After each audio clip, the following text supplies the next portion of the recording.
حلوه الشوكولاته. يلا نفرح سوا يومين. بمنتهى البراءة سألتني بنتي نور في 4 5 أمور مش في كتاب القراءة. قالت لي بابا يا بابا مش انت يا بابا بتكتب أغاني وتقول أشعار؟ طب أنا سمعت الشيخ يا بابا بيقول إنك يا بابا هتروح النار.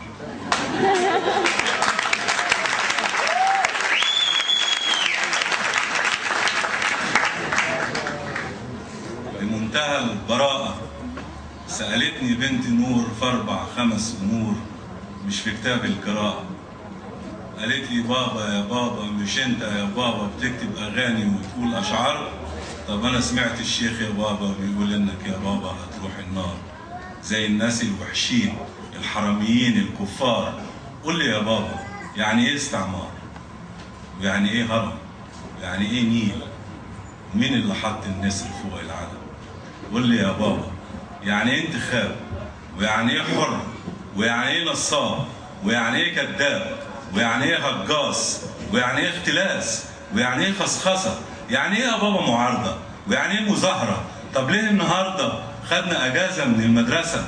يا بابا قول لي يا بابا يعني ايه قهر؟ واين يقع خط الفقر؟ ويعني ايه حظ؟ ويعني ايه زهر؟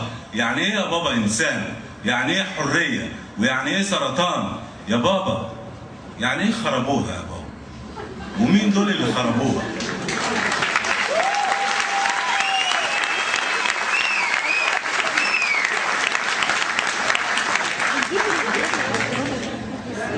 قول لي يا بابا يعني ايه خربوها يا بابا؟ ومين دول اللي خربوها؟ طب وانت كنت فين لما خربوها يا بابا؟ ومين سمارة اللي بتقول عليها دي يا بابا؟